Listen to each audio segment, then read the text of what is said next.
Ok, bien. Como les digo, este tema es un tema muy... vamos a cerrar esto por aquí, ok, perfecto, muy bien. Este tema es un tema importante, ¿sí? A veces pensamos que no es un tema importante.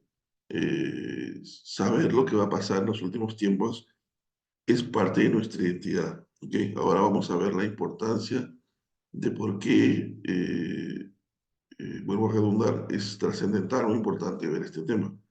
Este tema es un tema descuidado en las iglesias del mundo. Generalmente cuando se habla sobre este tema es para mencionar que el Señor ya viene pronto, ¿no? Y se dice el Señor ya está a la puerta, ¿no? Prepárate porque en cualquier momento viene el rapto, ¿no? Y nada de esto es bíblico, ¿no? Es, como les digo, ya hemos analizado el diezmo, ¿no? Y como les digo, muchos de los pastores alrededor del mundo, esa es una de las cosas que yo, la verdad, les soy sincero, no lo puedo comprender, ¿no?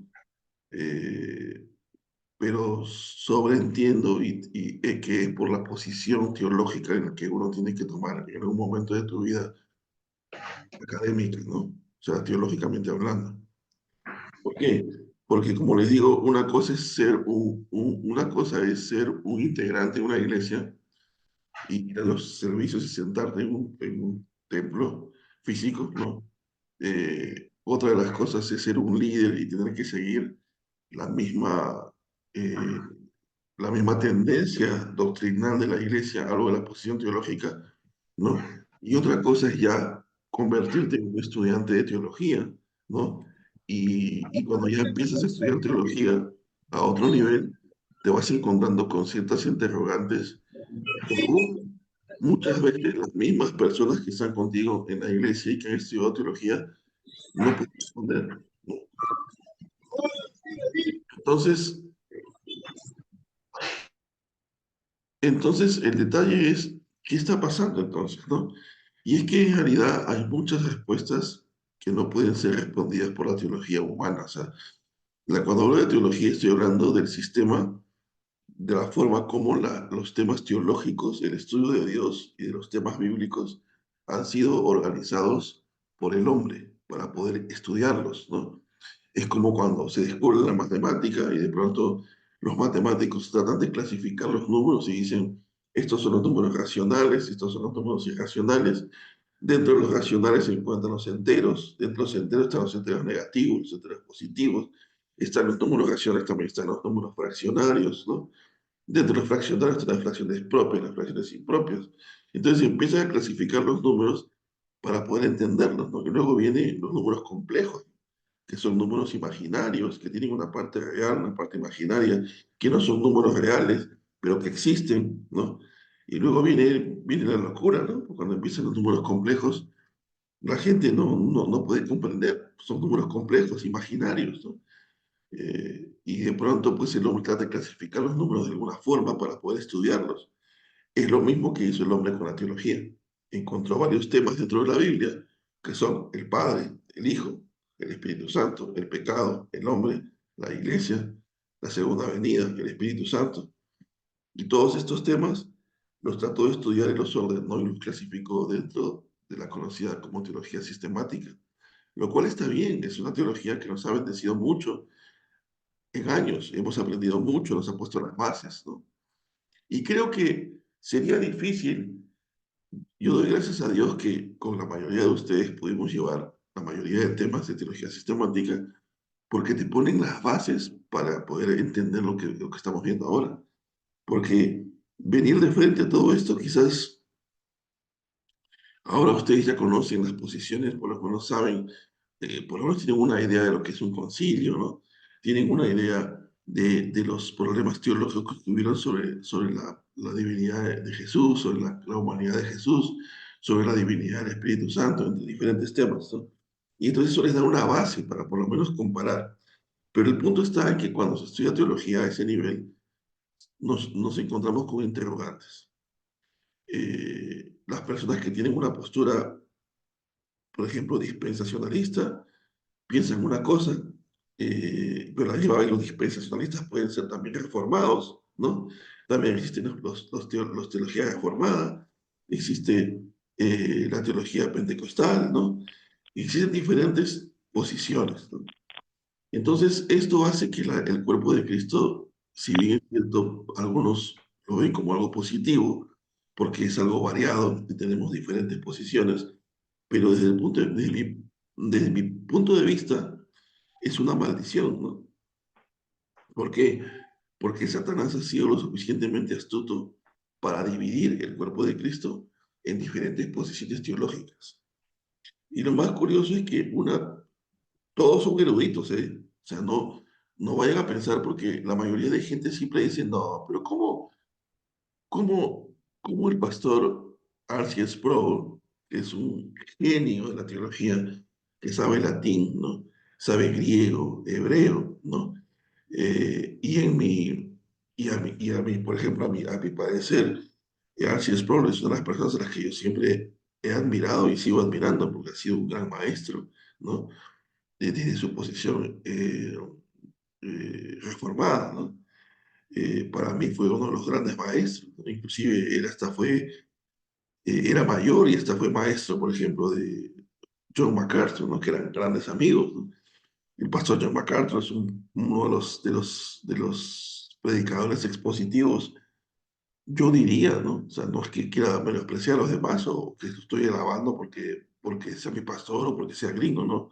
Sino pienso que es uno de los predicadores expositivos más eficientes del mundo, por no decir el mejor, porque realmente es un predicador expositivo tremendo, ¿no? Y muchas personas no reconocen, ¿no? O sea, tenemos a diferentes pastor, por ejemplo, el pastor Sugel Michelin, ¿no? Del Caribe, ¿no? De República Dominicana, es un pastor excelente. El pastor Frank Núñez, ¿no?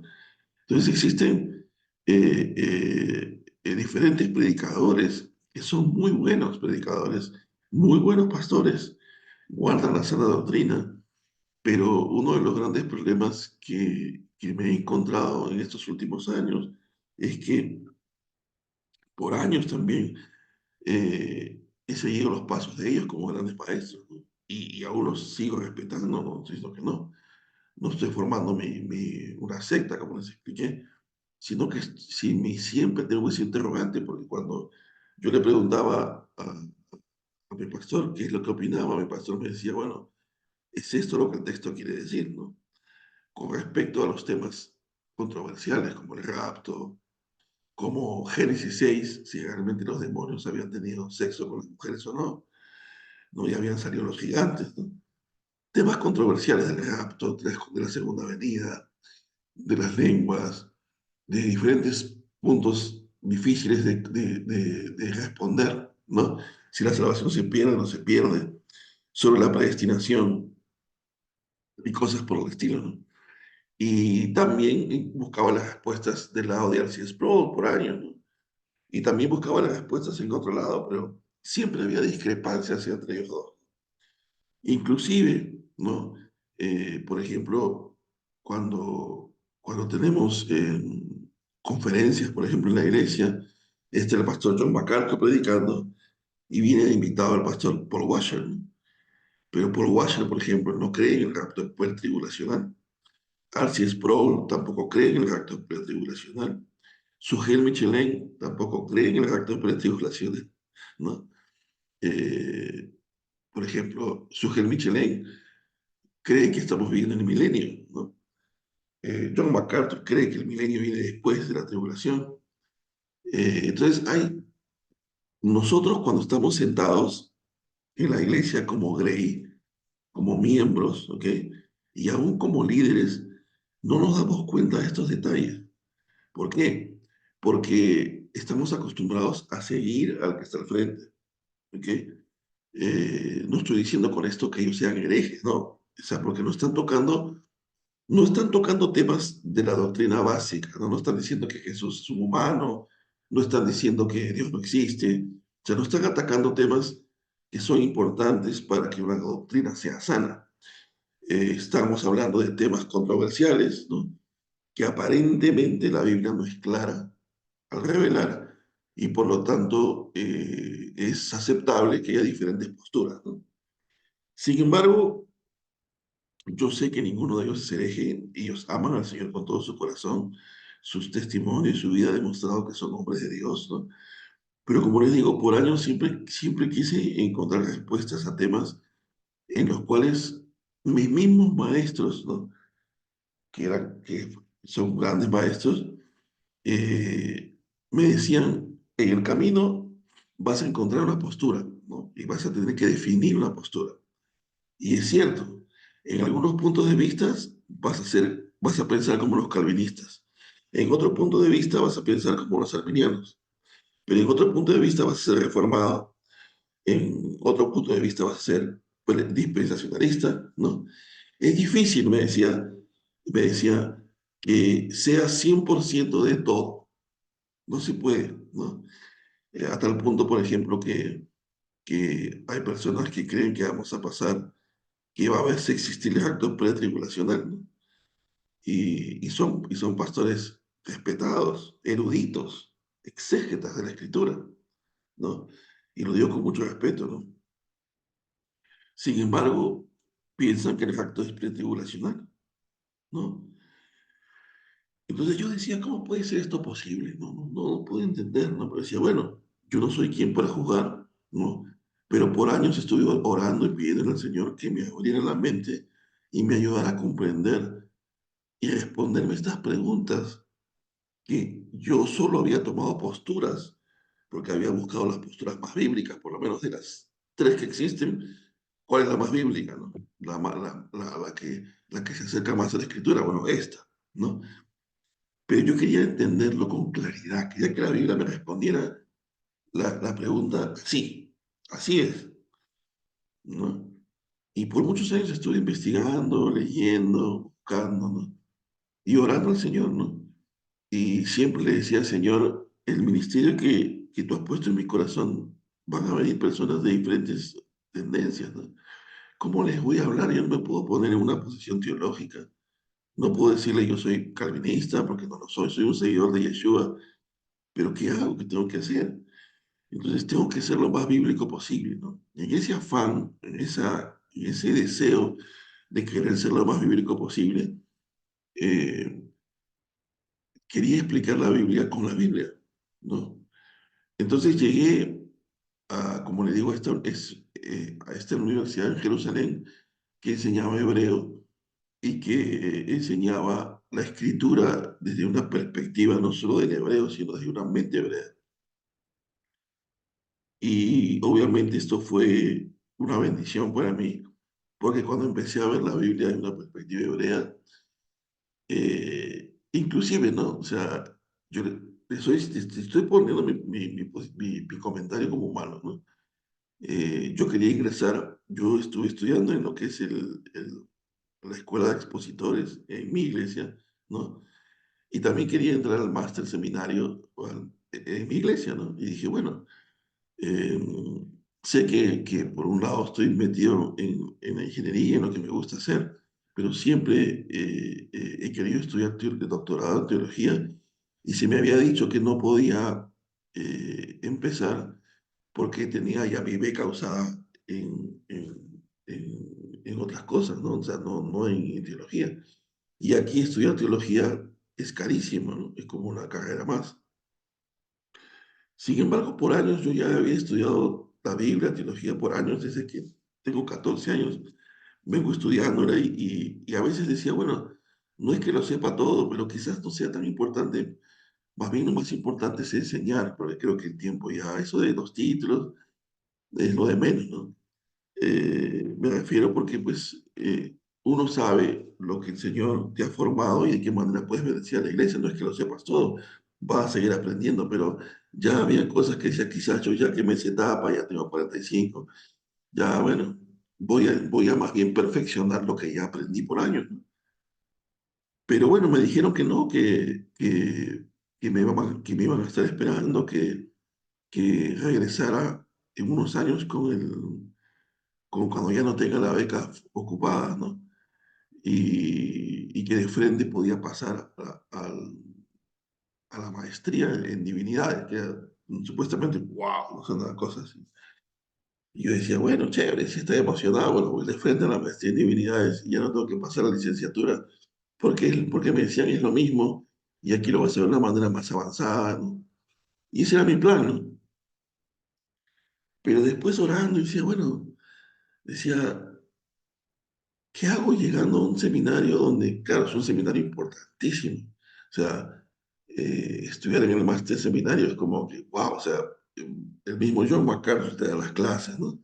Te enseña, ¿no? Tienes a maestro Paul Washer, a todos los mejores grandes predicadores que ves en la televisión, los tienes en tu salón de clase, ¿no? Inclusive yo los veo los domingos en la iglesia, los tengo cerca, ¿no? Y a veces mucha gente me decía, tienes la bendición de estar ahí, ¿no? Y es cierto, yo no estoy diciendo que no, he sido bendecido.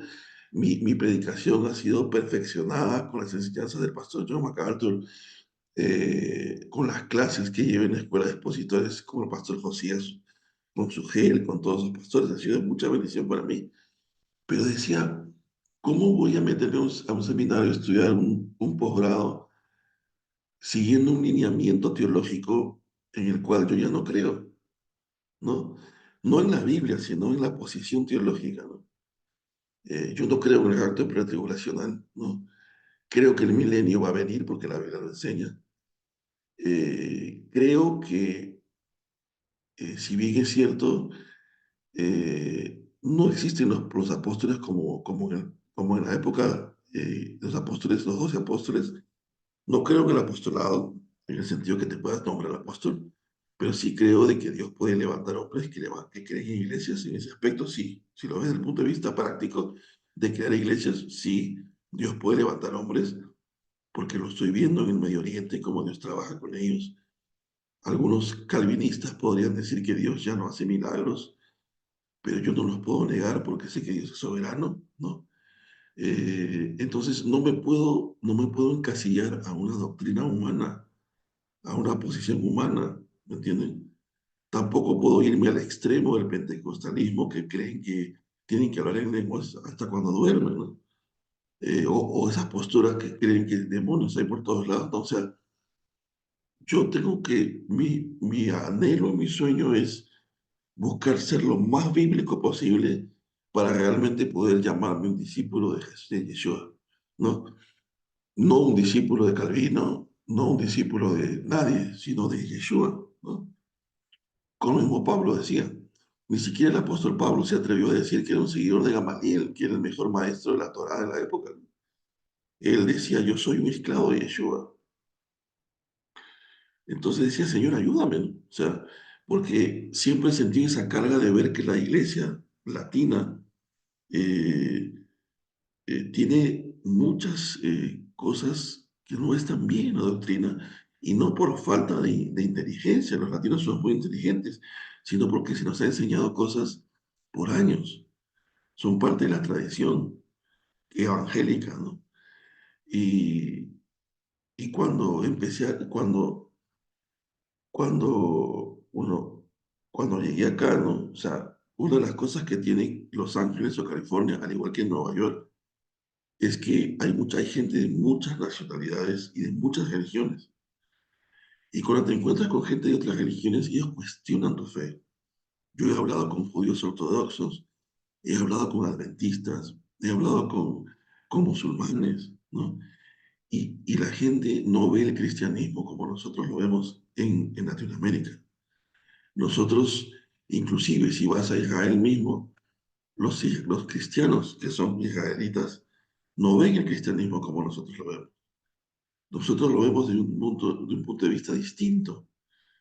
Y ellos más bien están preocupados por cómo los latinos vemos el cristianismo, porque tenemos muchas tradiciones católicas arraigadas en nuestra fe y porque tenemos muchas ideas teológicas que no son bíblicas y no están escritas en la Torá. Y eso nos hace ver como secta, aunque no lo crean. Nosotros vemos a los testigos de Jehová como secta porque no tienen una buena definición de quién es el Mesías. Piensan que es un arcángel. Tenemos una definición de los mormones como secta porque creen que podemos casarnos varias veces y tener varias esposas, porque creen en Ángel Moroni, pero no nos hemos puesto a pensar cómo nos ve el Oriente desde allá hacia acá. Y nos ven, por ejemplo, como idólatras, porque no hemos definido bien lo que significa el Padre, el Hijo y el Espíritu Santo. Piensa que adoramos a tres personas y por lo tanto contradecimos la Torá, ¿no? Porque la Torá dice, oh Israel, Shema, ¿no? Escucha, Adonai, uno es, ¿no? Y en su mente es como que, "Rats, ¿qué hacen ellos que tienen un Dios en tres personas? ¿No? Eh, y es un problema de concepto, ¿eh? No estoy diciendo que el Padre, el Hijo y el Espíritu Santo no exista, es un problema de conceptualización, ¿no? O como los grupos dicen, bueno, dicen que no van a pasar la tribulación, ¿no? ¿Y dónde dice eso en la Biblia, no? Que va a haber un rapto pretribulacional. ¿Y dónde dice eso? Dice que, que hemos sido predestinados, y sí hemos sido predestinados, te voy a decir que sí, pero no es que no existe la predestinación, es la conceptualización occidental con respecto a la conceptualización de la Torá, la Biblia, ¿no? Que es lo que la Biblia dice, la Biblia hebrea, ¿no? Eh, que yo sé que nos cuesta a veces entender, pero en nuestro ego, ¿no? Eh, yo pienso que a veces en nuestro ego, y a lo mejor, ¿por qué no? ¿No? Recuerden que la mayoría del evangelio en Latinoamérica llega por Inglaterra y por América, ¿no? El protestantismo, ¿no? El catolicismo llega por España, pero el protestantismo ha sido por Inglaterra, que le llega a América de Inglaterra y a Latinoamérica de América, ¿no? Y si algo he aprendido, y no estoy juzgando a Estados Unidos, porque Estados Unidos es un país hermoso, no es que no ame mi país, amo mi país, pero realmente Estados Unidos es un país hermoso, tiene muchísimas cosas que ofrecerte. Un país que por lo menos hasta ahorita Dios no lo bendice porque está en pecado, pero por lo menos se ve todavía cosas hermosas para disfrutar y vivir. Y bueno, es un país que nos ha brindado mucho, ¿no? Sin embargo, sé que Estados Unidos como país siempre ha sido un país orgulloso, ¿no? Que se ha aprovechado de las oportunidades de los otros países. Es un país oportunista, ¿no? Y es un país que piensa que lo sabe todo. A tal punto que hasta pienso que se apoderaron de la teología, ¿no? Y ellos pensaban que tienen la verdad, ¿no? Cuando en realidad la verdad teológica, la Biblia viene de Israel, ¿no? Y como les mencioné la vez pasada, es importante ir a nuestros orígenes, negar que la Biblia es hebrea y negar que las respuestas están en el idioma hebreo, en la Biblia hebrea, en el Antiguo Testamento, es negar nuestras raíces, ¿no? Eh, ¿Por qué? Porque Dios no escogió a Estados Unidos como el país, eh, como la nación santa. Dios no escogió a Perú como la nación santa. Dios no escogió a España como su pueblo escogido, ¿no? Y algunos en su teología piensan que Dios ya descartó a Israel, lo cual es mentira, ¿no? Porque todo lo que vamos a estudiar aquí es que el Antiguo Testamento y el Nuevo Testamento dice que quienes van a gobernar con Yeshua en el milenio van a ser las 12 tribus de Israel. Y todas las profecías hablan sobre Israel, ¿no? No he leído ninguna profecía en el Antiguo Testamento que no se han cumplido, todavía, que hable sobre Perú, sobre Argentina, sobre Estados Unidos. No existe, hermano. Eh, Todas las profecías que se mencionan en el Antiguo Testamento hablan de Israel y hablan de las 12 tribus, ¿no? Y aunque nos hayan hecho creer, no con maldad, sino porque se repite lo que uno aprendió, ¿no? Nos han hecho creer que la iglesia ha reemplazado a Israel, conocida como la doctrina del reemplazo, es un error muy grande, ¿no? Y nos han hecho hasta ahora nosotros ser tan pedantes y tan orgullosos que pensamos que aún somos lo suficientemente santos para irnos en el rapto mañana, ¿no? Y no nos hemos puesto a pensar que la iglesia dice que el Señor viene por una iglesia santa y sin arruga, dice. Una iglesia santa y sin arruga, ¿no? Y la pregunta es que si nos miramos al espejo, ¿realmente podemos decir que no tenemos arruga? ¿Realmente caminas en santidad lo suficiente para atreverte a decir que ya estás listo para que el Señor venga por ti mañana? No creo. ¿Y saben por qué? Porque necesitamos ser pulidos por el Señor. Así que la pregunta ¿es importante conocer lo que la Biblia dice acerca de los últimos tiempos? Sí. ¿Es importante conocer lo que la Biblia dice acerca del rapto? Sí. ¿Por qué? Porque se viene el gran engaño, lo vuelvo a repetir, ¿no? Satanás ha preparado el jaque mate para la iglesia. Y cuando hablo de la iglesia, hablo de cualquier nacionalidad, pero incluyendo las tribus perdidas de Israel, las 10 tribus que ya les mencioné un poco acerca de eso, y los judíos de la tribu de Judea, y bueno, y Benjamín, que están ahorita en Judea, ¿no? Bueno, en el lugar donde están, ¿no? Físicamente. Pero lo que voy es que es importante para nosotros porque Satanás está preparando el gran engaño. ¿Cuál es el gran engaño? Es que el 70% de la iglesia mundial piensa que se va a ir en el rapto. Y que cuando el rapto no venga, hermanos, cuando se den cuenta y se vean en medio de la gran tribulación y se den cuenta que no hubo rapto, muchos creyentes se van a decepcionar de la fe. Y muchos creyentes van a pasar un conflicto de identidad. Y por eso es que aún dice que en esos tiempos aún hasta los escogidos serán engañados. Y aún, hermanos, va a haber muchas personas que se van a deprimir. ¿Por qué? Porque pensaban que se iban a ir en el rapto y no se fueron. Y van a decir que, pero si a mí me enseñaron que me iba a ir en el rapto. ¿Y qué va a pasar? Que si no estamos preparados espiritualmente para pasar los momentos difíciles que vienen para la iglesia, vamos a tener grandes problemas. ¿Y por qué Dios nos ha revelado estas cosas en la Escritura? Para que tengamos tiempo de prepararnos, para que estemos listos espiritualmente para enfrentar los momentos más difíciles que la iglesia tiene que pasar en el mundo. Por eso es que Jesús dijo, y vendrá una gran tribulación como nunca la ha habido en la historia del mundo.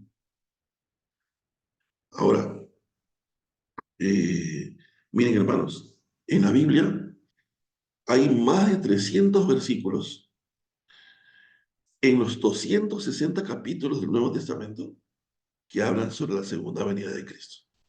Entonces, tiene que ser un tema importante.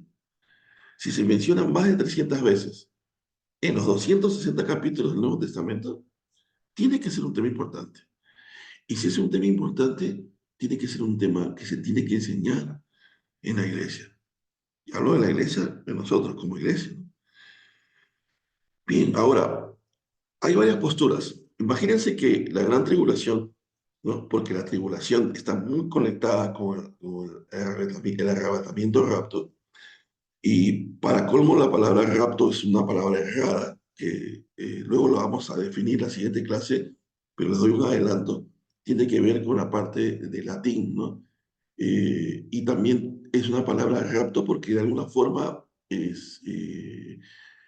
ayuda o complementa la idea de que el Señor va a venir como ladrón en la noche y que va a ser algo de repente y nadie sabrá, ¿no? Es un acto secreto, porque si no fuera un acto secreto y todo el mundo supiera sobre el rapto y todo el mundo va a ver el rapto sería la segunda venida y a lo que nosotros le llamamos la segunda venida sería la tercera.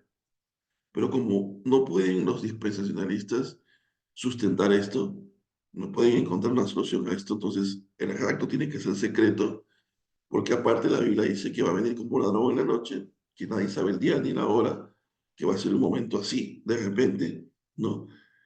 Porque están leyendo ese texto separado del contexto, o sea, una mala hermenéutica, y pues entonces se basan en eso para sustentarlo. Pero la palabra correcta es arrebatamiento, es la palabra que aparece no solo en el Nuevo Testamento, sino que es una doctrina que vamos a estudiar y que nos vamos a dar cuenta que no es una doctrina del Nuevo Testamento, es una doctrina que ya está mencionada en el Antiguo, y que lo único que Pablo hace es hacernos entender lo que ya los profetas habían hablado en el Antiguo Testamento. Entonces, vamos a ver eso. Entonces, imagínense por un momento que la gran tribulación es un terremoto, ¿no? O un maremoto, un tsunami. Existen cuatro opciones para eso. Primero, yo no estaré en ningún momento del tsunami, la primera posición. ¿Ok? Segunda posición, estaré solo en la mitad del tsunami. Tercera posición, ¿no?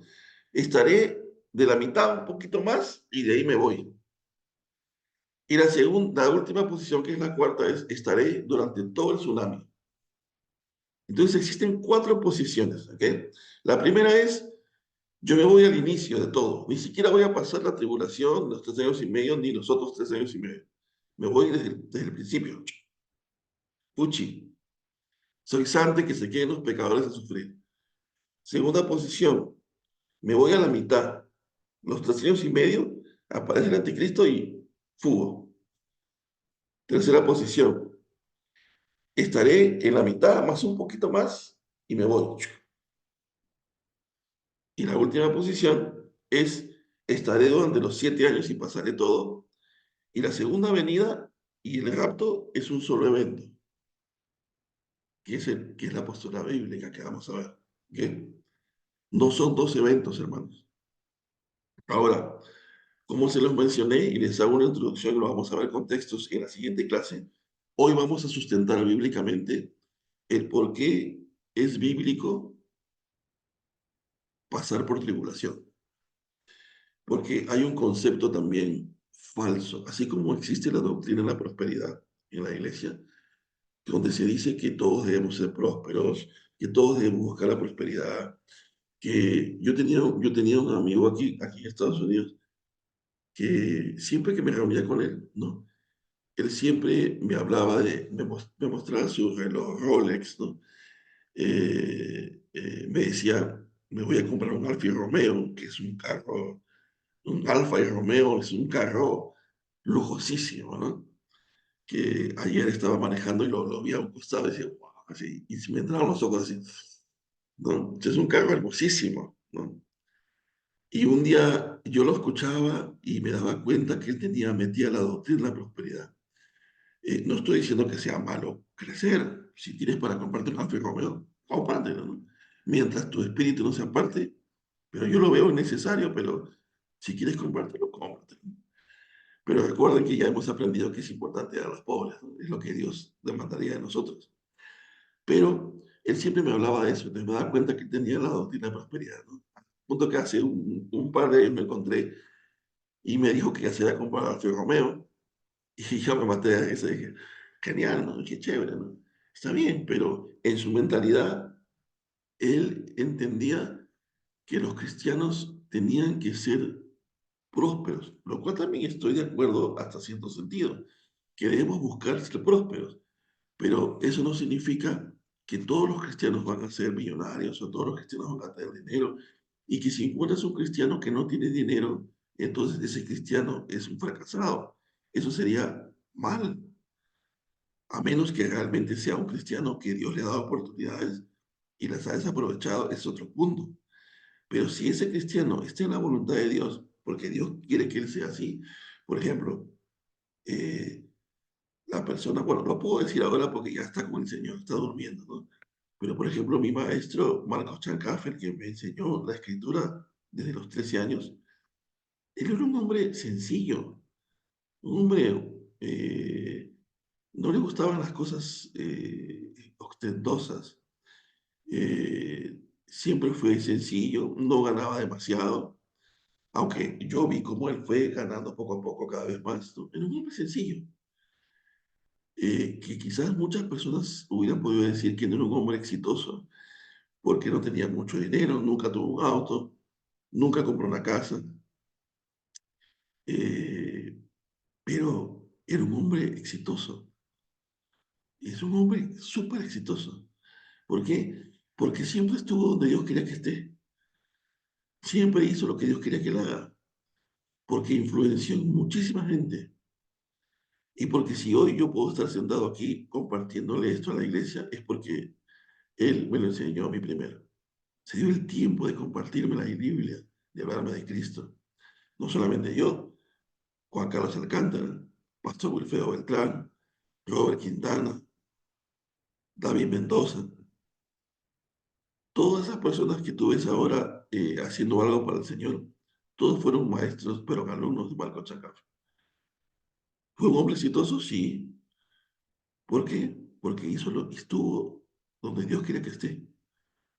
Entonces, sin embargo, eso no significa que si Dios te permite puedas buscar la prosperidad bien, pero no es una doctrina, no es una regla general.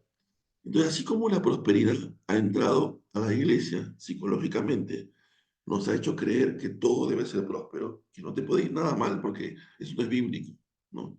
¿Cómo a un cristiano le va a ir algo mal? ¿Qué te pasa, hermano? ¿No tienes fe? ¿No? ¿Te falta fe? No, que hermano, que estoy enfermo, que me siento mal, que no has orado. Ah, no, hermano, no, no, no. Déjame orar por ti porque no tienes fe, por eso es que no te sanas. Es algo antibíblico. O sea, estas ideas han entrado a la iglesia y han contaminado la doctrina. Porque vemos a un Pablo escribiéndole a Timoteo, diciéndole, Timoteo, no te olvides de tomar tu vino porque eso te ayuda para suponemos, la úlcera que tienes en tu estómago, ¿no? No vemos un Pablo diciéndoles, Timoteo, Timoteo, ven papito la semana que viene para poner tus manos en tu estómago y te sanas, ¿no? Vemos un apóstol Pablo que sufre una enfermedad, vemos, vemos momentos en que Pablo sanaba, siempre hay momentos en que no. Entonces, nosotros cogemos siempre partes de los textos y los manipulamos. ¿Por qué? Porque lamentablemente la iglesia, desde lo más básico, debería saber los principios de hermenéutica, pero no lo saben. ¿Por qué? Porque la mayoría de la gente no va a un seminario y deberían ir, porque es importante aprender los principios de hermenéutica e interpretar la Biblia a su forma. Entonces, lo mismo pasa con la tribulación. La gente en la iglesia piensa que no debemos pasar tribulación. ¿Cómo va a pasar la iglesia tribulación, hermano? ¿Qué estás hablando? ¿Dónde dice si la Biblia dice que los cristianos debemos ser victoriosos, que los cristianos tenemos la ayuda del Señor? Además, hermano, en el Apocalipsis dice que seremos librados del día de la ira. ¿Así? ¿Dónde dice eso, hermano? Cuando leemos el pasaje, nos damos cuenta que es un pasaje forzado, mal interpretado, ¿ok? Sin principios hermenéuticos. Y ahora lo vamos a ver. Muy bien, entonces, hermanos, la posición pretribulacional, ¿ok? Es una posición donde dice que la iglesia será arrebatada al comienzo de los 7 años de la tribulación, que dice que el retorno del Mesías es inminente. Cada vez que escuches a un pastor, como por ejemplo hay un pastor, Gary Lee, que es un pastor que tiene un anillo, que siempre anda corriendo ese pastor, ¿no? Siempre está, bueno, hermanos, hermanos, había un terremoto en Florida, así habla, ¿no? Y mañana, hermanos, atentos, porque en cualquier momento nos vamos. Mañana es el rapto. ¿No? Eso, por ejemplo, lo respetamos a nuestro hermano y esperamos en el Señor que Él pueda realmente, el Señor, tocar su corazón y Él pueda ver con claridad, ¿no? Pero eso no es bíblico, ¿no? Y ni siquiera necesitas ir a las raíces hebreas para entender que no es bíblico. La simple hermenéutica te hace ver que eso no es bíblico, ¿no? Después, Dios tiene ¿qué dicen los dispensacionalistas o los pretribulacionistas que están muy relacionados? Es difícil ser dispensacionalista y no ser pretribulacionista. Piensas en la pretribulación, ¿no? Que ellos dicen que Israel está separado de la iglesia. ¿Por qué dicen eso? Porque dicen que Israel falló y por lo tanto como falló al crucificar al Mesías y al no ser obedientes al Señor y Dios les dio carta de divorcio, ¿no? Entonces Dios ya se olvidó de Israel y los israelitas están sentados en la banca y durante esos 2000 años Dios ha parado el reloj profético de Israel y quienes han entrado al juego son los cristianos gentiles, ¿no? Y que cuando la iglesia se vaya en el rapto pretribulacional, sale del juego porque ha sido victoriosa en Cristo, ¿no? Y ahora quienes entran al juego en su segundo chance, ¿no? Son los israelitas que Dios les va a dar el chance ahora de poder ser salvos. ¿Y por qué dicen eso? Porque según su hermenéutica, ¿no? La cual me parece absurda, ¿no? Es que eh, desde el capítulo 4 en adelante, en el libro de Apocalipsis, la palabra iglesia ya no aparece, sino la palabra santos, ¿no? Y que capítulo 1, 2, 3 y 4 dice iglesia. Como ya no aparece la palabra iglesia, es porque la iglesia ya se fue, ¿no? Pero ahí están contradiciendo, obviamente, la lingüística, ¿no? Y es que la palabra iglesia existe desde siempre, se lo mencioné, que la palabra en el hebreo es congregación, ¿no? Y siempre existió la congregación cuando Dios llamaba a congregarse. Era asamblea, congregación, era un conjunto de personas que se reunían en un lugar en Israel a escuchar la Torá y a adorar a Dios. Y cuando vas a buscar la definición en griego, ¿ok? Buscas qué es iglesia. Es un conjunto de personas que se reúnen en un lugar para adorar a Dios y para leer la escritura. Es lo mismo, ¿no? ¿Y cómo te das cuenta que es lo mismo? Porque cuando se traduce el Antiguo Testamento al griego en la Septuaginta, ¿ok? La palabra que se traduce congregación en el griego es iglesia. O sea, es lo mismo, hermanos, el mismo concepto. La iglesia de Dios siempre ha existido. Entonces, cuando la Biblia habla de iglesia, no está hablando de los gentiles solamente. Está hablando de gentiles y los pertenecientes a las 12 tribus, ¿ok? Que han hecho un pacto con el Padre Eterno a través de Yeshua. Eso es lo que la Biblia enseña. La Biblia en ningún momento dice que los israelitas han sido sentados en la banca. No enseña eso. Ahora, si alguien te dice eso y nos dicen eso, lo aprendemos y así lo repetimos. Pero la Biblia no dice eso. Ahora, entonces, eso es lo que se piensa. Ahora, los pretribulacionistas son dispensacionalistas, ¿no? Pero lo más interesante es que la pretribulación cree que la segunda venida está separada en dos fases. La oculta, que es el rapto, y la segunda venida, cuando Dios venga con la iglesia a juzgar. Y la primera, que es el rapto, cuando Dios viene por la iglesia.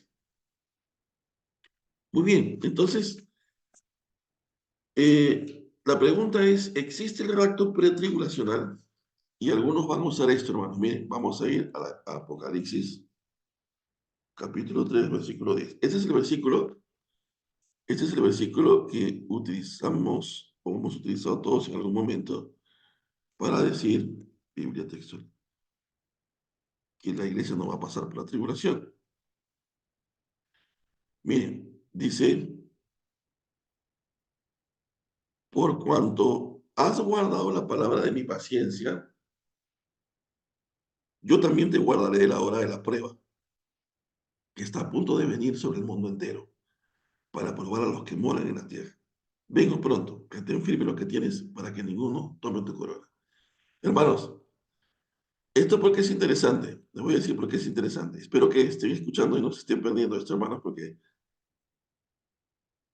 bueno, solo el Señor sabe. A veces me da la impresión que prenden el micrófono y se ponen a hacer otra cosa. Pero enfóquense en esto, es importante. Dice, dice, por cuanto has guardado la palabra de mi paciencia, yo también te guardaré la hora de la prueba. Y luego dice, no, aquí está, hermano. La Biblia dice que Él nos va a guardar de la hora de la prueba.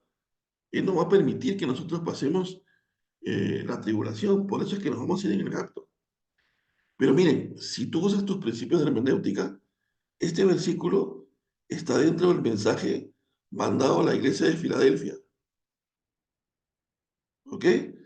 Ahora la pregunta es, ¿por qué no usas el mensaje que está en la otra iglesia?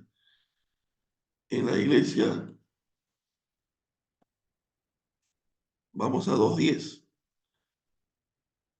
La iglesia de Esmirna dice, ¿no? Escribe el ángel de la iglesia en Esmirna. Esto dice el primero y el postero que estuvo muerto por vivir. Sé tu tribulación y tu pobreza, y la blasfemia de los que dices del judío, si no son sino sinagoga de Satanás.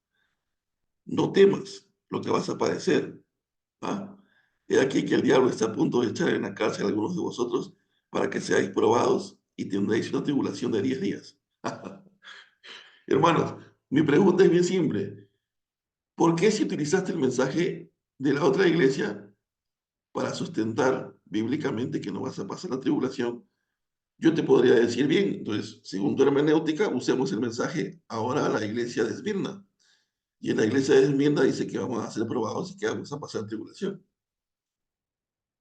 ¿Qué me respondes? Tu exégesis no tiene sustento hermenéutico. ¿Por qué? Porque estás usando un texto fuera de su contexto, te estás acogiendo al mensaje para una iglesia en particular y no estás cogiendo el otro mensaje. Si ese es tu criterio hermenéutico, yo puedo coger el otro mensaje. Y en el otro mensaje dice que sí vamos a pasar por tribulación. Entonces, ¿qué es? Ni uno ni lo otro. Porque ni uno ni lo otro tiene base hermenéutica. Contradice todos los principios hermenéuticos de interpretación bíblica, ¿no? Muy bien, entonces con esto, hermanos, destruyes el versículo en el cual nos agarramos para pensar. Y no solamente eso, hermanos, eh, la palabra que se utiliza en la iglesia de Filadelfia dice, yo te guardaré, ¿ok? No dice la palabra que se utiliza acá es la palabra tereo. Mira, vamos a buscar la palabra tereo, vamos a buscar Biblia paralela para que te des cuenta.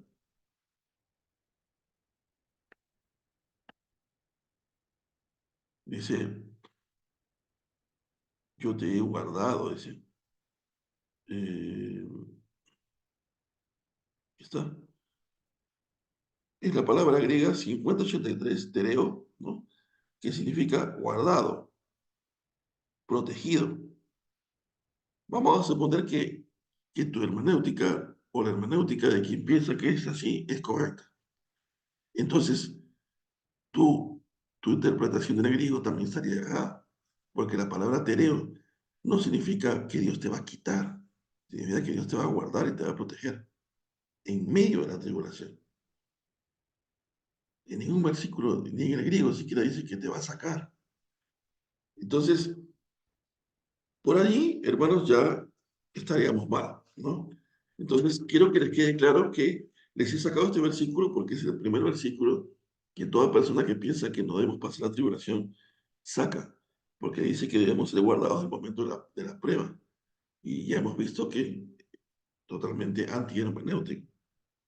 Muy bien. Ahora, hermanos, si realmente pensáramos que la tribulación no existe, ¿qué le vamos a decir a Noé? Todo lo que tuvo que pasar, ¿no?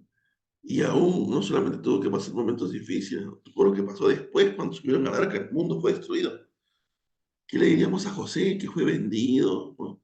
Que fue encarcelado, que fue aborrecido por sus hermanos al principio? Pasó tribulación, no la gran tribulación, pero pasó tribulación, fue atribulado. ¿Qué le diríamos a Moisés y los israelitas en el desierto, caminando 40 años bajo el sol? Y aún Dios dice, yo te llevé por el desierto para probar tu corazón. Lo vamos a ver después. No, hermano, pero si los israelitas no sufrieron, ellos no pasaron la tribulación. Si ellos eran el pueblo de Dios, y aún así pasaron tribulación. Aún así, dice el Señor, yo les hice pasar hambre para probar su corazón. ¿Qué le vas a decir a Noemí, que perdió a su esposo y a sus hijos? ¿Qué le decimos a David, que todos los salmos que escribió fueron resultado de sus tribulaciones? Todos los salmos, que algunos son proféticos, obviamente, pero algunos de ellos hablan sobre las tribulaciones que David pasaba. ¿Qué diríamos a Jeremías, conocido como el profeta llorón? Por algo no le decían el profeta llorón. El hombre era atribulado. Fue golpeado, se burlaban de él, nadie lo escuchaba, encarcelado varias veces. ¿Qué le diríamos a Jesús? Que, que cuando él está en el huerto de Getsemaní dice, Señor, por favor, pasa de mí esta copa, que sudó sangre por la alta presión que tenía en ese momento. Y dijo, Señor, que no se haga mi voluntad sino la tuya. ¿Qué le diríamos a él? No, Señor, ¿cómo vas a pasar tribulación tú, Jesucito, si eres el Señor? Pero ¿qué hizo el Padre? Mi voluntad es que pases por tribulación. Ve a la cruz. ¿Acaso Dios impidió que Jesús vaya a ser atribulado, muerto, golpeado? La película de Mel Gibson es la que relata mejor la tortura de Cristo, porque la historia dice que siempre había expertos que tiraban latigazos, pero en la época de Jesús esos expertos no habían, así que cuando eran locos los que los latillaron, hasta el punto que le desgarraron la carne. O sea, imagínense ponerle el manto con toda esa sangre. Fue golpeado, humillado, la gente blasfemó. Pedro dice que llegó al punto hasta de blasfemar. Se burlaban de él. Teniendo él todo el poder, tuvo que pasar la tribulación, ese momento de tribulación. Y el Padre no se lo impidió. ¿Por qué? Porque después de eso iba a venir una bendición para el mundo. ¿Qué le decimos a los discípulos, a los 12 apóstoles? Todos fueron muertos, excepto Juan. ¿Y qué le decimos a la iglesia primitiva que fue perseguida? ¿Qué le decimos? No, hermano, ¿qué me estás hablando? ¿Vas a ser tú atribulado? Si tú eres la iglesia santa del Señor. No, pero hermano, me está hablando usted del apóstol Pablo, el que era igual a Jesús, que se atrevió a decir que era igual a Jesús. Sí, pues, pero él, la historia dice que fue decapitado por orden del emperador Nerón. El apóstol Pedro fue crucificado de cabeza. Ellos, que eran 10 veces más santos que tú y yo, que sirvieron a Dios con su vida entera, dejaron todo por causa del Evangelio, tuvieron que pasar tribulación y persecución. Pero tú y yo, en el siglo XXI, pensamos que somos lo suficientemente santos para irnos mañana a la cárcel. Gran engaño de Satanás. ¿Para qué? Para que la iglesia se duerma en sus laureles. Para que la iglesia siga diciendo en los púlpitos que se vienen grandes momentos. Hermanos, se vienen momentos grandes. Argentina para Cristo, Bolivia para Cristo. Bueno, eso no es, eso suena bien. No estoy diciendo que no debamos declarar que debemos predicar el Evangelio para que el mundo venga a Cristo. Eso está perfecto, pero es demasiado positivista. No todos van a venir a Cristo. Pero ese mensaje suena demasiado positivo. Hermano, declara Perú para Cristo, todo el Perú para Cristo. Ok, suena bien, no estoy diciendo que no, no estoy diciendo que yo no tengo que predicar, pero ¿qué hay detrás de todo eso? El miedo al fracaso. La idea de que se piensa que porque ser cristiano, que si es el Evangelio, todo debe salir bien. Eso es antibíblico, eso es satánico. Porque Satanás está haciendo pensar a la iglesia que todo va bien. No pasa nada, que te asustas. Todo está bien. ¿Acaso no tienes a Cristo? ¿Acaso no declaras victoria? Y la iglesia está confiada porque dice, yo ya acepté a Cristo, ya soy salvo. La salvación no se pierde. Sí, pero nos confiamos. Y cuando el anticristo aparezca, porque dice que por eso se le llama, va a ser una bestia. Hitler va a ser un bebé a su lado. Cuando el anticristo aparezca y la gran tribulación empiece, todos vamos a tener que entregar nuestras vidas por causa de Cristo. ¿Te habrás puesto a pensar en eso?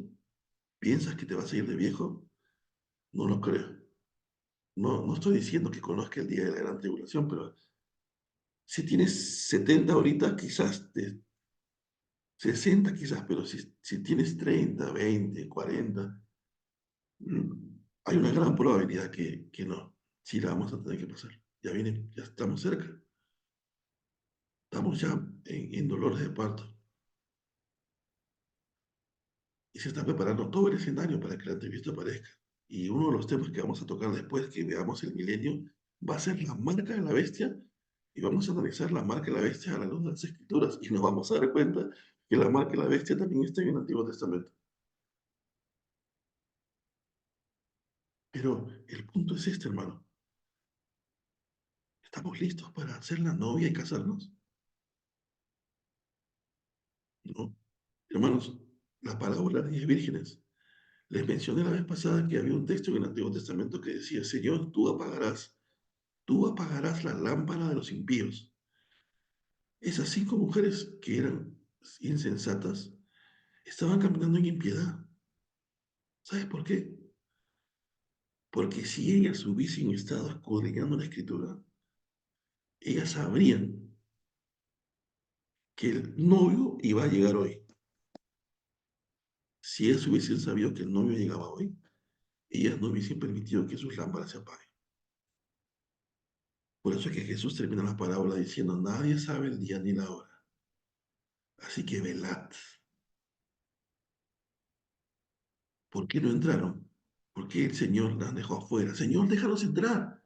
Aparte, si tú las conozco. No, hermano, es que no las dejó entrar porque eran inconversas, pues. ¿Así? ¿Cuándo ha visto un inconverso esperando al novio? ¿Te parece lógico un inconverso diciendo, espérate, soy inconverso, pero estoy con mi lámpara esperando a Jesús? ¿No es ilógico y contradictorio? Esas 5 mujeres insensatas no eran inconversas, eran creyentes, pero eran creyentes que no estaban caminando en la Torá, no caminaban en piedad. Por eso es que sus lámparas se apagaron, porque no estaban velando. Hermano, pero si nadie sabe el día ni la hora, ¿dónde dice eso? Dice que, dice que vendrá como ladrón en la noche para aquel que anda en oscuridad. Pero dice el texto después, pero ustedes no andan en oscuridad para que el día los sorprenda como ladrón en la noche.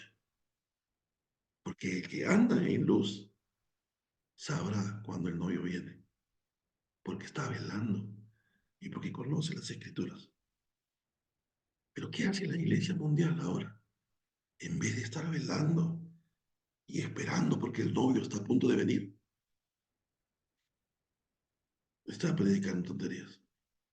Que la iglesia mundial, que los líderes del siglo XXI, que tú puedes, que tú lo lograrás. Pero nadie está atento. ¿Qué va a pasar? Los que no estemos atentos, nos vamos a quedar afuera. Hermano, no entiendo.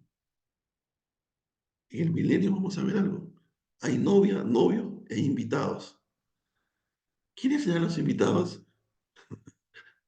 Nos vamos a dar cuenta, hermanos, que hay cosas que no nos han sido enseñadas. No nos han hablado de eso porque son temas polémicos y temas difíciles de entender, pero Dios nos va a dar luz. Entonces yo quiero que tú entiendas lo que te estoy diciendo. Hermanos, no estamos listos aún.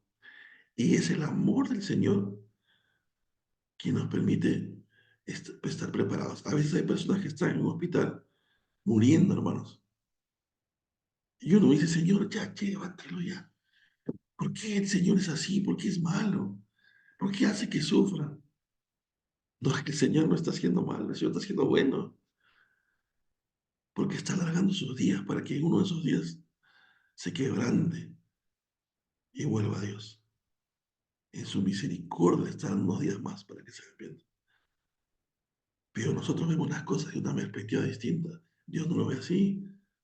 Entonces no estamos listos. Ahora, hermanos, la palabra tribulación, se las voy a enseñar, es importantísimo.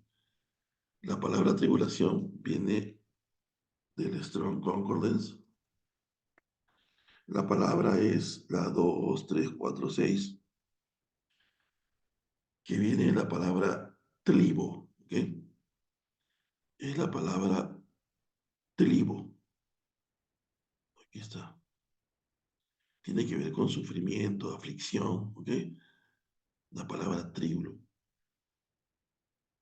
está, con presionar, ¿no? Mira acá me dice presionar las uvas, como las uvas, ¿no? Con un camino comprimido, ¿no? Con aflicción, problemas. Hermanos, yo quería, ¿se acuerdan de ese pasaje? Miren, quiero que vean que la Biblia está conectada, hermanos. Jesús no habla por hablar. Miren, lo que dice en Mateo 7:14. Miren, por favor, estén atentos a esto. Dice, entrad por la puerta estrecha, porque ancha es la puerta y espacioso es el camino que lleva a la perdición, y muchos son los que entran por ella, porque estrecha es la puerta y angosto el camino que lleva a la vida. Mira, la palabra tribo, que es tribulación, también está relacionada con una forma comprimida, con algo angosto, ¿ok? Entonces, en otras palabras, según la definición de tribulación y tribu, el Señor está diciendo, solo una vida de tribulación te puede llevar a la vida eterna. ¿Por qué?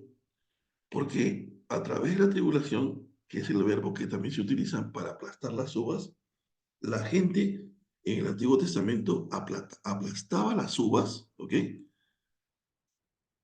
Para poder luego con el aceite que venía, encendían, encendían la menorá, que era la lámpara que se ponía en el templo, en el lugar santísimo.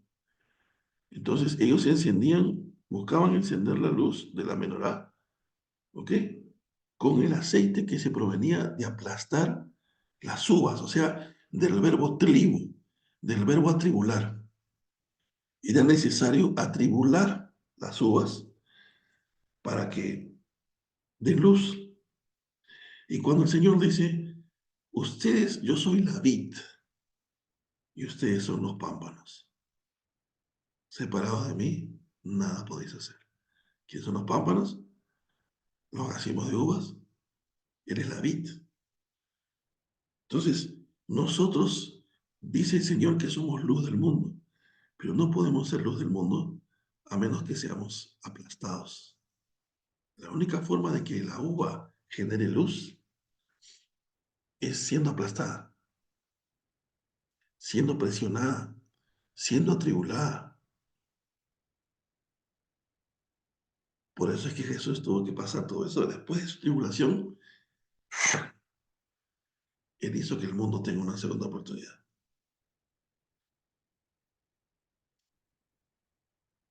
La tribulación es parte de nuestra vida. Hermanos, ¿no te has puesto a veces, no te has comparado a veces con algunos creyentes, unas personas que no son creyentes y que hacen lo mismo que tú y a veces aparentemente les va mejor que a ti? Dices, ¿cómo es posible que esta persona, si está haciendo lo mismo, cómo le puede ir mejor? Y a veces en tu mente dices, ¿pues que Dios no está conmigo? Sí, Dios está contigo. Por eso te va así a veces. Porque Dios no te va a tratar como el resto. Porque Dios sabe que la única forma en la que tú y yo generemos luz es pasando tribulación. Porque solo en la tribulación y en la angustia podemos encontrarnos cara a cara con Dios y podemos ser moldeados. Es necesario ser atribulados por hacer. Para los inconversos, los cristianos somos masoquistas. ¿Por qué? Porque nos gusta sufrir según ellos. Y algunos dicen, porque cuando aún he escuchado jóvenes decir, porque cuando ellos quieren tener sexo, no lo tienen. Porque la Biblia dice que no pueden tenerlo, pero ahí están moviéndose, sufren, se torturan. En cambio, nosotros queremos tener sexo, tenemos sexo. Queremos fumar, fumamos. Queremos bailar, bailamos. Y ustedes saben que eso es el principio del satanismo. Eso es lo que la Biblia satánica enseña, que tú eres tu propio Dios y que no hay reglas. y que puedes hacer lo que te plazca. Es satanismo, pero disfrazado. Es necesario pasar por tribulación. Ahora, hemos visto, hermanos, que en Mateo 7:14 el Señor Jesús relaciona y usa la misma palabra tribu para hablar de un camino angosto. Solo un camino angosto donde eres presionado, atribulado, te va a llevar a la vida eterna. Donde no hay tribulación, dice, hermano, pero yo no paso tribulación, bien, uy, hermano, si no pasas tribulación y la llevas de maravilla, algo está andando mal. Tienes que evaluar tu cristianismo.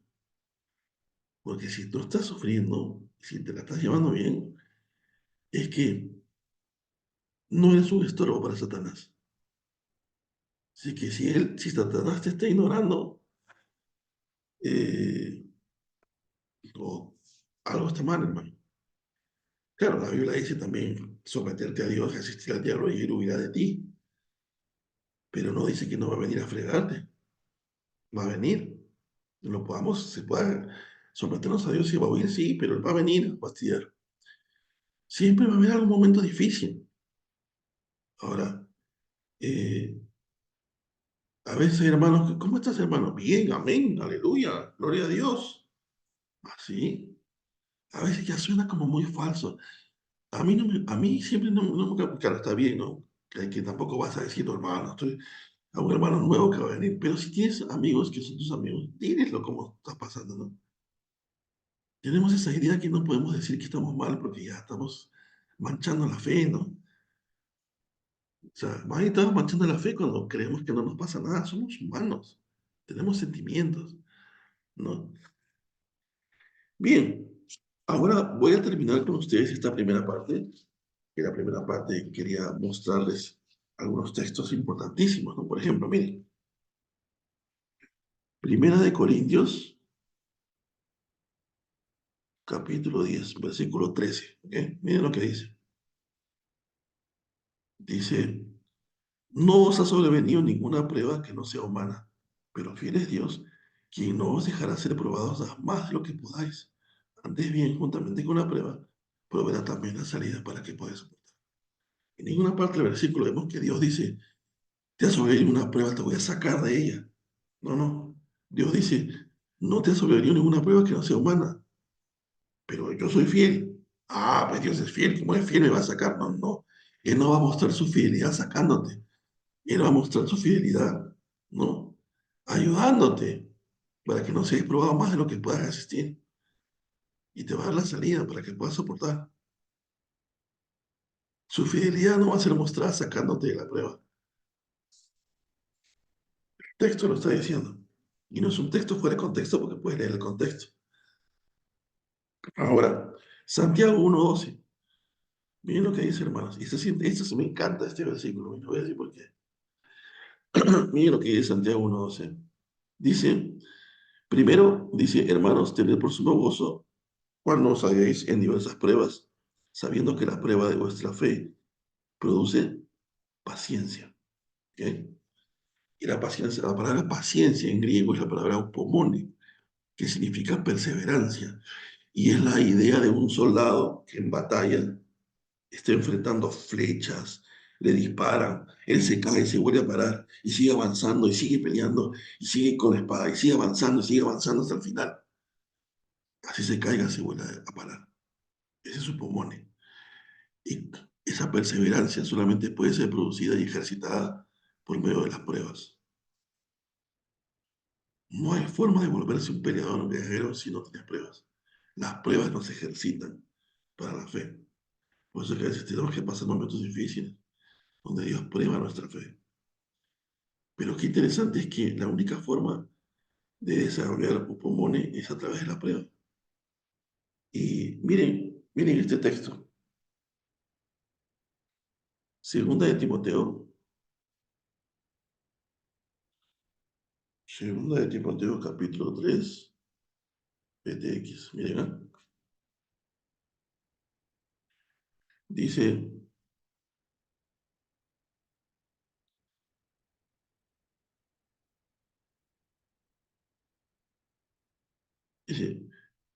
Pablo responde, mira, pero tú has seguido de cerca mi enseñanza. Le dice a Timoteo, mi manera de vivir, mi propósito, mi fe, mi longanimidad, mi amor, mi paciencia, mis persecuciones, mis sufrimientos, como los que me sucedieron en Antioquía, en Iconio, en Listra, como los padecimientos que sufrí y de todos me libró el Señor.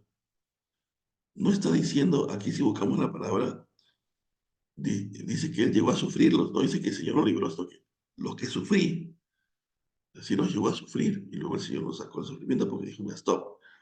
Pero miren lo que dice acá, versículo 12. Sí, dice Pablo, sí. Es una expresión concluyente. Después de todo lo que te he dicho, concluyo que sí. ¿Qué cosa concluye? Todos los que quieran vivir piadosamente en Jesús el Mesías padecerán persecución. Hermanos, es una afirmación, no es una alternativa. Pablo está haciendo una expresión concluyente. Sí, todos los que quieran vivir piadosamente en Jesús padecerán persecución. Todos. No, hermano, ¿y cómo voy a pasar persecución yo? Si yo hoy en la mañana me levanté y de... Hermano, hermano Juan Manuel, disculpe, eh, pero aquí dice en la vida, o sea, no necesariamente va a ser al final, sino ya lo vivimos de muchas Oh, formas. correcto. Es que esa es la tribulación. El otro es la gran tribulación. Claro, o sea, pasamos tantas cosas que uno diría, a veces no es por qué, sino, Señor, ¿para qué? ¿Para qué pasamos todo esto? Ya Ujú. no, Señor, ya no doy más, Señor, por favor. O sea, porque lo Correcto. vivimos y muchas veces, o sea, cuando uno comienza a meditar en la palabra y verdaderamente aún en la muerte somos victoriosos, porque Sí. el vivir es Cristo y el morir es ganancia. Y yo recalco eso porque cuando lo he pasado con mi hermana y quería hacerles de cierta forma que mi familia lo entienda, entonces yo decía, hay victoria en medio de cualquier circunstancia, hay victoria en Cristo Jesús. Eso es, hermanito. Amén. Sí, hermano, es cierto lo que usted está diciendo. Lo que estamos viviendo ahora es la tribulación. O sea, tenemos que ser atribulados en vida. Por eso es que lo que vamos a pasar en los momentos finales va a ser lo que Jesús le llama la gran tribulación como nunca ha habido. Pero de hecho que en nuestra vida la tribulación es parte de nuestra vida como creyentes. Viene dentro del paquete. Y como dice a veces, hay cristianos que sí lo hemos entendido, pero hay otros cristianos que no han entendido esto todavía. ¿Por qué? Porque en muchas iglesias se está enseñando la idea del positivismo, la idea de la prosperidad, que esas palabras son palabras negativas, no se deben predicar. Existe en la iglesia el pragmatismo, ¿no? Yo me acuerdo haber ido a una iglesia una vez, eh, fue en Perú, ¿no?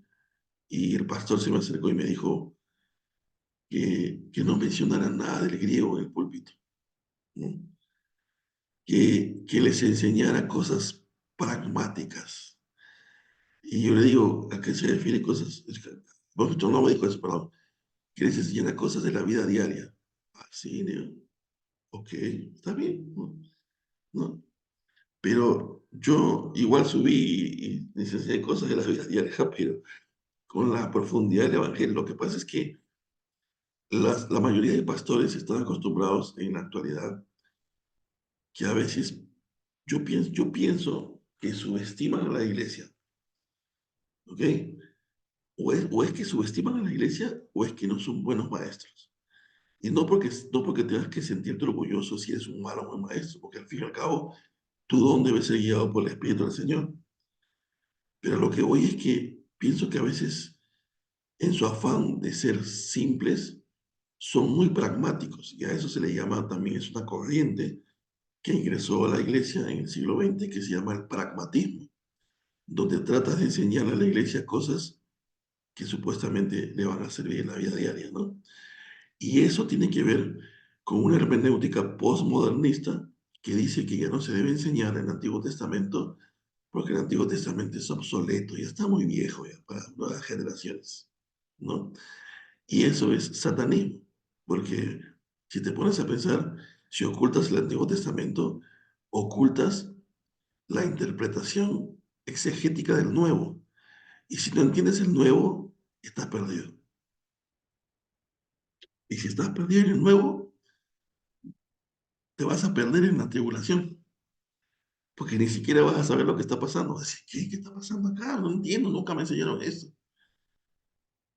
¿Te das cuenta? Entonces, Satanás es astuto. Nos está ocultando los momentos más importantes. Primero le ocultó a Israel la primera llegada del Mesías. Por eso es que todos estuvieron perdidos. Y ahora está ocultando la segunda venida para que nadie entienda lo que va a pasar. Muy bien, ahora veamos. Pablo nos está afirmando que tenemos que pasar persecución, pero miren a lo siguiente. Romanos 12:12. Dice, regocijándonos en la esperanza, sufridos en la tribulación. Sufridos en la tribulación. Versículos. Veamos. Deuteronomio 8:12. Deuteronomio 8. Miren lo que dice. No sea que cuando hayas comido y estés ya harto, perdón, 8:2, perdón, yo que. Aquí está. Te acordarás de todo el camino por donde te he traído Adonai tu Dios estos 40 años en el desierto, para humillarte y para probarte, para saber lo que había en tu corazón, si guardarías o no sus mandamientos. Por eso te afligió y te dejó padecer hambre, para sustentarte con el maná que no conocías. ¿Qué está diciendo el Señor? Que Él hizo que el pueblo pasara por hambre, que sufriera, lo humilló. ¿Para qué? ¿Cuál es el propósito? Probar sus corazones. ¿Y qué cosa crees que Dios va a hacer con la iglesia en la gran tribulación? Probar nuestro corazón. Y el Señor va a filtrar a los verdaderos seguidores del Mesías. Ustedes saben que cuando se ve a esos miles de hombres vestidos de blanco con palmas de olivo en el Apocalipsis, ¿se acuerdan de esa imagen? Y le pregunta, ¿quiénes son estos? Y la voz le responde, son los que fueron muertos y dieron testimonio y vencieron en la gran tribulación. ¿Y quiénes son los que vencieron, hermanos? Los que no se dejaron poner la marca y los que guardaron la Torá, la instrucción del Eterno, en los momentos de tribulación. ¿Qué cosa quiere decir eso? ¿Que va a haber cristianos que no la van a guardar? Sí. Y cuando veamos el milenio, ¿quiénes son los que van a gobernar con el Señor 1000 años? Porque la Biblia en el milenio habla de naciones y de personas que van a gobernar con Yeshua en Jerusalén. No habla de que todo va a ser Jerusalén, que es claro y literal cuando dice que en el milenio vendrán personas de las naciones a adorar al Mesías, a Jerusalén. Y luego lo vamos a ver en el milenio, que en el milenio van a haber niveles, cargos, responsabilidad.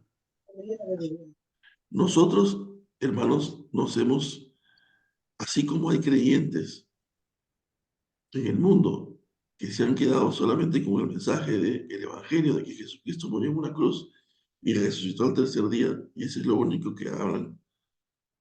También existimos cristianos en el mundo que pensamos que el Señor viene en el rapto y se acabó todo. Hermanos, faltan 1000 años de gobierno del rey, y toda esa parte nadie la está enseñando. Nadie, casi en la iglesia, nadie habla del milenio. Nadie habla de la segunda venida, cuando deberíamos velar y estar atentos a eso. Muy bien, ahora veamos. Mateo, Salmo 34:19. Lo que estoy mostrándoles es cómo la iglesia sustenta que como hijos pasamos tribulación y sufrimiento. Dice, ¿no? 34:19 dice, muchas son las aflicciones del justo, pero de todas ellas lo librará Yahweh.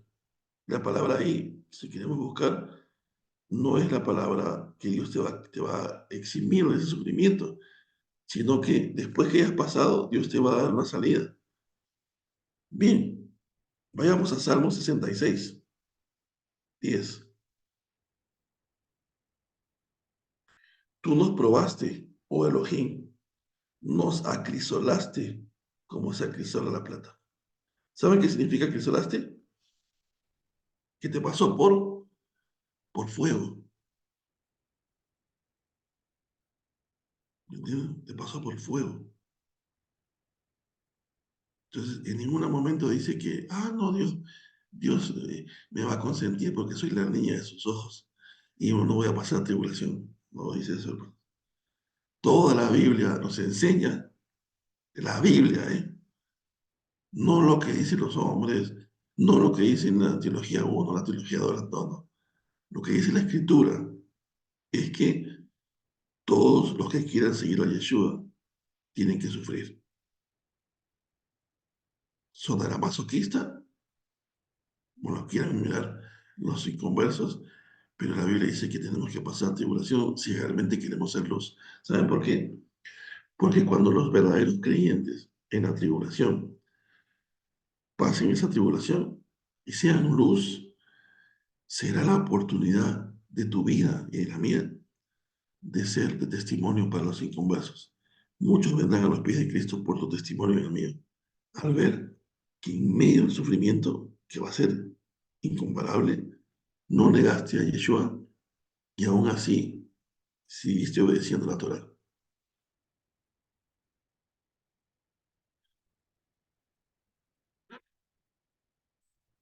Primera de Pedro 4:16, mire.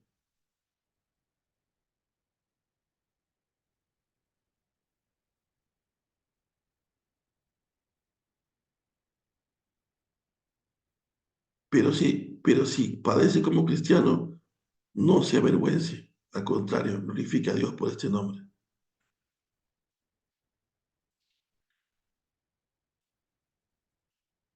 Miren, y con esto quiero mostrarles algo. Mateo 26:40, miren, ¿no? Miren lo que Jesús dice.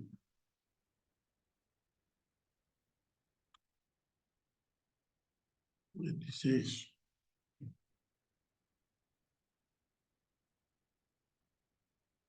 cuando el Señor ora en el Getsemaní, eh, y si tú lees todo esta, te lo dejo para que lo puedas leer toda la oración, ¿ok? Hay una parte donde vemos cómo el Señor Jesús está orando para que obviamente sea librado de la tentación, pero dice, eh, así como el texto dice así, ¿no? Yo os libraré, así yo os libraré, mira, de la hora. Miren, lo que dice en Apocalipsis 3:10, ¿ok? Dice, porque has guardado la palabra de mi perseverancia, yo también los guardaré de la hora de la prueba. O sea, ¿qué significa eso? ¿Qué es lo que Dios nos promete? ¿Qué significa que han guardado la palabra de su esperanza, de su perseverancia? Dice Jesús. ¿Cuál es la palabra de su perseverancia? Es el testimonio de que en medio de la tribulación Jesús decidió no hacer la voluntad suya, sino la del Padre, y decidió ser atribulado en la cruz. Y gracias a que nosotros somos fieles a ese testimonio y hemos predicado ese mensaje, por cuanto hemos guardado el mensaje de esa perseverancia de Cristo, Él también nos va a guardar en el momento de la tribulación. Porque recuerden que tribulación está conectado a pruebas y eso conectado a perseverancia y paciencia. Recuerden que todo conecta una cosa con la otra, ¿no? Muy bien.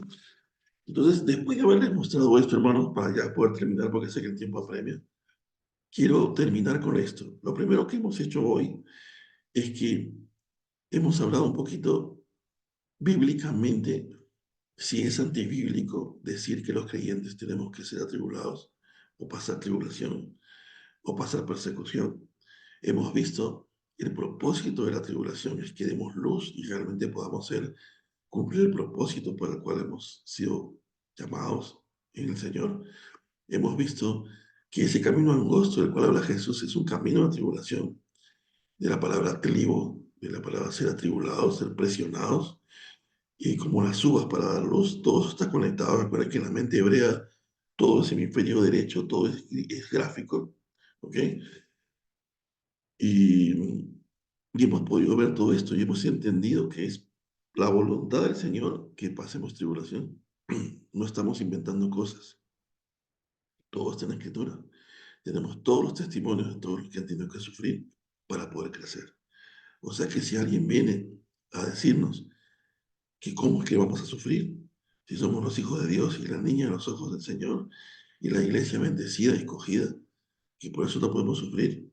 Entonces, hermanos, ese mensaje es antibíblico. No está de acuerdo con la Biblia.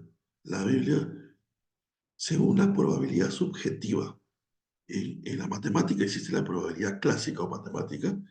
¿Cuál es la probabilidad que al lanzar un dado el número salga par? Pues de las 6 posibilidades, que son 6, 3 son pares, 2, 4 y 6. Las otras 3 son impares. Son 3 posibilidades de 6. Entonces 3 sobre 6. Tercia arriba 1, tercia abajo 2. La probabilidad que salga par es de un medio, de 0,5. Y la probabilidad varía en un intervalo de 0 a 1. O sea que si sale 0,5 es casi probable. Pero existe la probabilidad subjetiva, que no es la probabilidad matemática. ¿Cuál es la probabilidad que mañana el presidente renuncie? No tienes números para hacer eso. Entonces tienes que basarte en los acontecimientos. Eso se le llama probabilidad subjetiva. A ver, según lo que vi en las noticias ayer, según lo que leí en el periódico, según lo que dijo el Congreso, la probabilidad que el presidente renuncie es del 90%. ¿Cuál es la probabilidad que un cristiano pase tribulación, hermano? Del 99,9%. ¿Cómo así? Porque según la probabilidad subjetiva, la Biblia me enseña que todos los cristianos tenemos que pasar tribulación para Dios. Ahí está, hermanos. Entonces, no debemos creer en cosas que no son ciertas. Y para terminar, termino con esto, porque esto nos va a ayudar a entender el momento de la fiesta de Yom Teruah. El Yom Teruah es la fiesta de las trompetas, ¿no? Y tiene que ver con el rapto que vamos a estudiar, porque dice que al sonar la trompeta, ¿no? Los ángeles recogerán de los 4 vientos, ¿no? A los santos, ¿no? Entonces tenemos que entender que eso va a pasar en el Yom Teruah, que es la fiesta de las trompetas. La siguiente semana les voy a mostrar un poquito acerca de las fiestas y qué relación tienen las fiestas con lo que está pasando. Entonces, y termino con esto, son los 5 minutos más y termino. Y es que, hermano, no entendemos qué tiene que ver esto. Y tiene que ver con esto, miren, primera de Tesalonicenses 4:16. Esto es importantísimo, importantísimo.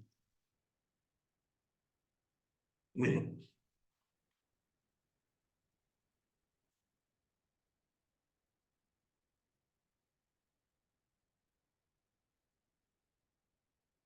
miren, dice, porque el Señor mismo, con voz de mando, con voz de arcángel y con trompeta de Dios, descenderá del cielo y los muertos en el Mesías resucitarán primero.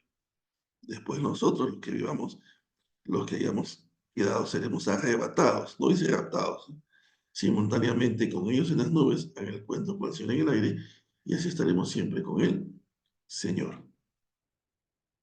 Muy bien, ahora dice el texto así, miren, ¿eh?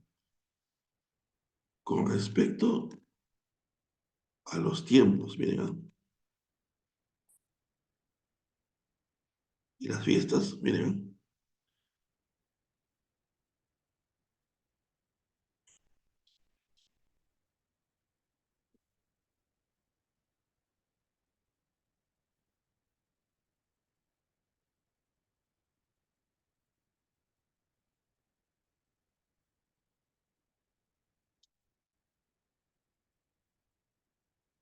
Hermano Juan Manuel, su audio. Sí, sí, sí, sí, hermano. Ya, no estaba apagado su audio, hermano. Pero ya está. Oh, perdón, hermano. Ok. Hay un texto que es importante que dice, Génesis, vamos a Génesis 1. Cuando Pablo dice en Primera Tesalonicenses, no, mira acá está, Primera de Tesalonicenses 5:1, mira lo que dice. Pero acerca de los tiempos y las ocasiones, hermanos, no tendréis necesidad de que os escriba, porque vosotros sabéis exactamente que el día del Señor viene así como un ladrón en la noche. Cuando digan paz y seguridad, entonces como el olor a las que están de parto vendrá sobre ellos destrucción repentina y no escaparán de ningún modo. Pero vosotros, hermanos, no estáis en tinieblas para que el día sorprenda como un ladrón, porque todos vosotros sois hijos de luz e hijos del día, y no somos de la noche ni de las tinieblas. Por lo tanto, no durmamos como los demás, sino velemos y seamos sobrios. Miren, este texto que está acá está conectado con la parábola de las 10 vírgenes, porque Jesús termina diciendo, velad. Y el apóstol Pablo está diciendo, velad. O sea, ¿qué está diciendo el apóstol Pablo? Está conectado con el mismo mensaje de Jesús en las 10 vírgenes, al decir que no te sorprendan. Ahora, recuerda, va a venir como ladrón en la noche para los demás, no para los que andan en luz. Entonces, ese pretexto de los creyentes de decir, hermanos, pero la Biblia dice que no sabemos el día y la hora, aguanta. No saben ni la hora para los que están en oscuridad. El texto es claro al decir, pero ustedes no están en oscuridad, son hijos de luz. A ustedes no los puede sorprender como ladrón. Ahora, hermano, ¿y qué tiene que ver esto? Miren lo que dice acá. Pero acerca de los tiempos y las ocasiones, ¿por qué Pablo menciona esto? A veces leemos la escritura y no nos ponemos a pensar por qué el autor está escribiendo eso. ¿Por qué dice acerca de los tiempos y las ocasiones? No tengo necesidad de que os escriba. Miren, es como que yo les dijera a ustedes, hermanos, no tengo necesidad de hablarles de cómo operan las combis en Lima. No me voy a mandar una hora hablándoles sobre eso porque nosotros los peruanos conocemos muy bien cómo funcionan las combis, cómo se mueven, dónde se paran. O sea, hablarles a nosotros que nos vengan a hablar de las combis de Lima sería como que nos van a hablar de lo que nosotros sabemos muy bien. Es parte de nuestra vida, dominamos todo eso. No tienen que enseñarnos sobre las combis. Es lo que Pablo está tratando de decir. Yo no tengo que hablarles a ustedes de los tiempos y las ocasiones. No tengo necesidad de escribirlos porque ustedes ya saben. Pero luego en el texto, ¿por qué Pablo, según la hermenéutica, relaciona la palabra tiempos y ocasiones con la segunda venida? Nunca nos hemos puesto a pensar en eso. Y Pablo tiene una mente hebrea. Vayamos al Génesis y lo van a entender. Miren, Génesis 1, cuando dice, Génesis 1:14, dice, dijo luego Dios, haya lumbreras en la expansión de los cielos para separar el día de la noche y sirvan de señales para las estaciones, para días y años. Cuando nosotros leemos esto en español, pensamos que el autor está hablando de verano, otoño, invierno y primavera.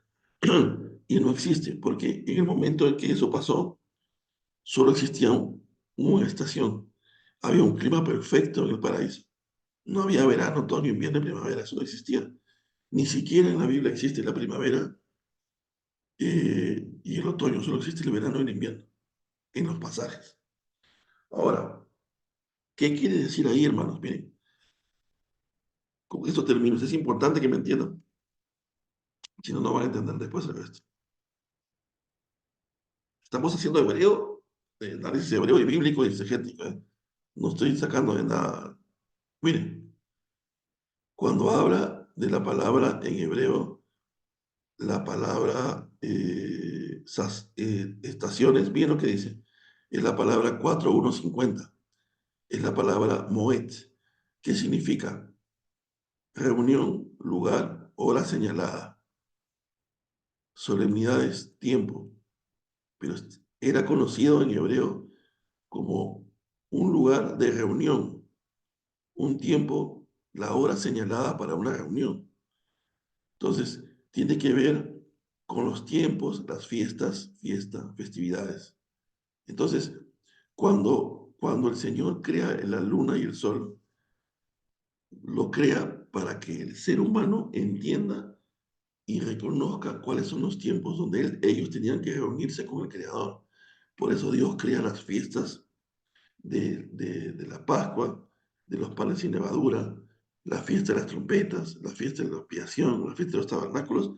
Todas esas fiestas se realizaban en base a la luna y al calendario lunar y en base al sol. Entonces, la fiesta de Yom Teruah, que es la fiesta de las trompetas, que duraba de un día a 2 días, como les mencioné, no se sabía cuándo empezaba la fiesta, porque la fiesta dependía de cuándo salía la primera pedazo de luna. Y a veces tomaba un día o 2 días. Por eso la expresión venía, no sabemos el día ni la hora, porque por eso es que hasta ahora en Israel la fiesta de Yom Teruah, que es la fiesta de las trompetas, o del grito desesperado, se celebra durante 2 días, porque no se sabe cuál de los 2 días va a salir la luna. Entonces, tú tenías que, para ver el tiempo de esa reunión, donde te reunías en las fiestas, era para adorar al Señor y para aprender la Torá con toda la congregación. Eran los tiempos de reunión que el Padre señalaba para que su pueblo se reuniera con él. Y no es coincidencia que cuando Pablo dice, con respecto a los tiempos, o sea, Pablo les está diciendo, no les voy a venir a hablar a la fiesta del Señor, son hebreos, pero ¿qué relación tiene esto con la segunda venida? ¿Por qué en hermenéutica está en el mismo pasaje? Porque Pablo les está diciendo, el día de la trompeta, que dice el Apocalipsis, que es el día cuando seamos arrebatados, será en Yom Teruah, cuando suene la trompeta. Por eso habla la trompeta. Y en ese momento, en Yom Teruah, será el tiempo del arrebatamiento. Por eso dice, no les tengo que decir, dice, no tengo que, con respecto a las fiestas, no tengo necesidad de explicarles. Y por eso, si ustedes conocieran la escritura, conocieran que existen las fiestas, entienden lo que las fiestas significan, entonces el Señor no tiene que agarrarlos como a la noche. Pero ¿qué cosa ha hecho Satanás? Ha ocultado las fiestas del Señor al mundo entero, ha hecho creer que es judaísmo, y la iglesia occidental no tiene la más mínima idea de eso. Entonces, ¿qué ha hecho? ¿Qué ha hecho? Que para ellos se les oculten las fiestas, y ahora sí para ellos y la iglesia occidental será como la en la noche, cuando no debería ser así. ¿Por qué? Porque no han escudriñado la escritura y no conocen nada sobre las fiestas y las estaciones. Entonces, qué importante es saber todo esto, y esto tiene que ver con el rapto. Yo quiero que ustedes se den cuenta que hablar del famoso rapto, que ni siquiera es rapto, es arrebatamiento, no es algo que uno pueda abrir tu boca y decir, mañana viene el rapto. No, está ligado a un montón de conceptos bíblicos, como las fiestas del Señor, las estaciones, el Yom Teruah, la palabra tribulación. Son muchas cosas que están ahí. Y aún cuando vayamos viendo la segunda parte, la tercera parte, se van a dar cuenta que no está escrito solo en el Nuevo Testamento, está escrito desde el Antiguo. Y les voy a dar un adelanto. Y que dice que los que van a ser arrebatados en el día que Yeshua venga, van a ser las 12 tribus. No menciona peruanos, ni argentinos, ni venezolanos. Habla de las 12 tribus. Y tú dices, ¿qué? Entonces, no, hermano, usted está equivocado. Ese debe ser el rapto para los de las 12 tribus, y también va a haber un arrebatamiento para la iglesia gentil. No, es un solo arrebatamiento. Entonces, ¿dónde entro yo? Ahí está. Que también no nos han enseñado nuestra verdadera identidad. Y nuestra verdadera identidad es que el pacto de Adonai es el mismo. Dios eligió a Israel para hacer luz a las naciones. Y todo aquel extranjero que creyera en Yahweh, en Adonai, era bienvenido a entrar en pacto con él. Por eso Rahab se convirtió en la bisabuela de Jesús, porque creyó en Yahweh. Así, Dios estableció hacer un pacto nuevo, o sea, un nuevo pacto con él a través de Yeshua.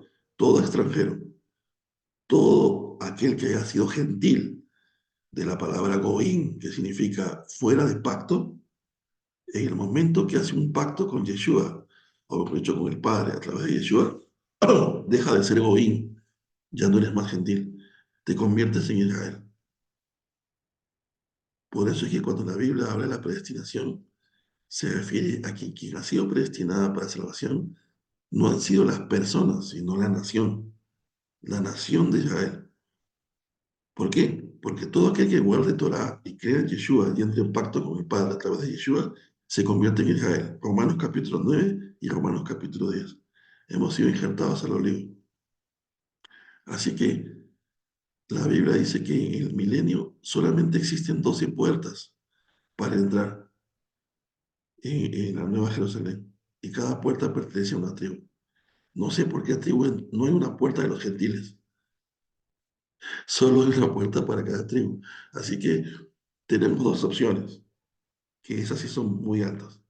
O somos gentiles, solo gentiles, que hemos escuchado el mensaje del Evangelio y Yeshua y hacemos pacto con el Padre, o puede ser otra Son posibilidad, 12 tribus. correcto, que si te haces un examen de ADN, a lo mejor tengas una ascendencia hebrea y pertenezcas a una de las 10 tribus. Y a lo mejor entenderás por qué te decían que tenías cara de árabe. ¿Quién sabe, hermanos? Uno nunca sabe. Conozco a una persona que se hizo un ADN, un examen de ADN, y le salió que su ascendencia era oriental, pero no oriental de China, sino oriental del Medio Oriente. Entonces, pero sí es 100% seguro que existen esas dos posibilidades. O somos gentiles, que hemos entrado en pacto, y que al entrar en pacto ya no somos más gentiles, somos de la iglesia del Señor, que es una sola iglesia, ojo, o somos de las 10 tribus. No hay otra opción. Entonces, y que recuerden que los gentiles es parte de la profecía de Efraín que Jacob le dio a José en el momento que bendijo a su hijo Efraín sobre Manasés. Bien, hermanos, vamos a orar. Creo que esto es un tema muy amplio. Todavía nos faltan dos clases. Todavía así hemos empezado con el rapto, solo para hemos sustentado el hecho que sí tenemos que pasar tribulación. No nos exime. ¿Sí? Vamos a orar. Oh, espera, si quiero leer el chat porque creo que a lo mejor si es que alguien me ha hecho una pregunta. Y si no, a veces se me va a ver, hermanos. Buen día, hermanos, como ven, mis queridos hermanos, amén. Hermanos, sí, para los creyentes es tribulación, para los incrementos que supone que... Oh, perfecto. Esto es interesante, que esta pregunta la vamos a ver también, pero es aún adelanto, ¿no? Ese tiempo de gran tribulación va a ser un tiempo de gran tribulación solo para los creyentes. Para los inconversos va a ser un tiempo de paz y seguridad, porque va a ser un tiempo donde va a haber un gobierno mundial que lo va a presentar todo perfecto. Pero los que van a estar, por decir así, desalineados, porque no se van a sujetar a esas normas, van a ser los conversos. Pero los inconversos en ese tiempo van a estar en su momento más hermoso, de paz y seguridad. Pero ¿dónde es que viene el momento duro para el mundo? No en la gran tribulación, sino en el día de la ira. Cuando en Apocalipsis se habla que en el séptimo sello, no en el sello 1, sello 2, sello 3, sello 4, sello 5, sello 6, eso lo vamos a ver en Apocalipsis, sino en el sello 7 pasan tres cosas en el sello 7. El arrebatamiento, la segunda venida del Mesías y las 7 copas de la ira. Y las 7 copas de la ira son las que van a caer sobre el mundo.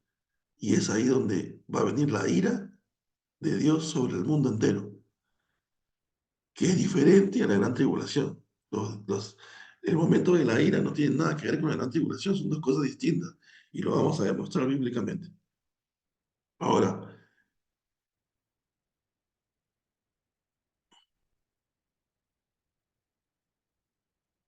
sí, bueno, en realidad cuando hablamos de tribulación, tiene que ver con todo tipo de sufrimiento, ¿no? Obviamente que el sufrir por causa del Evangelio tiene más mérito, Pero eso no quiere decir que otros sufrimientos no sean parte de esa tribulación, porque igual están generando carácter en nosotros, están desarrollando en nosotros carácter, y el parecernos a Cristo desarrollan fe, carácter y todos los frutos, el fruto del Espíritu, ¿no?